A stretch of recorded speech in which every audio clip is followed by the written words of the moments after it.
వీడికి కొంచెం పువ్వుల్ని అమ్మాయిల్ని చూపించండి రా, మరీ వైలెంట్ గా ఉన్నాడు.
మనకు కొంచెం చేంజ్ కావాలమ్మా.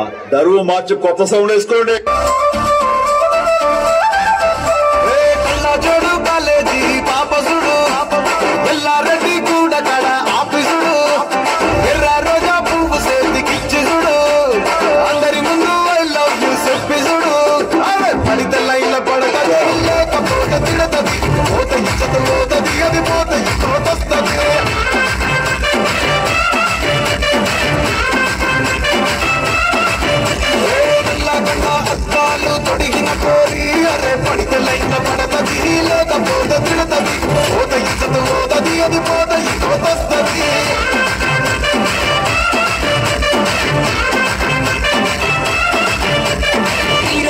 బండి మీద పొరడు చూడు, కూలి గ్యాస్ పెట్టి కటింగ్ ఇస్తాడాడు, షారుఖ్ ఖాన్ లెక్క ప్రపోజ్ చేస్తాడాడు, రిప్లై కోసం చెప్పులరగా తిరుగుతాడు, అరే ఓకే అని అంటి మహాపోయో రమ్మంటాడు, ఒక్కసారి పడితే మహా లెక్క నన్న చెయ్యడు, అంటి మహాపోయో రమ్మంటాడు, ఒక్కసారి పడితే మహా లెక్క నన్న చెయ్యడు.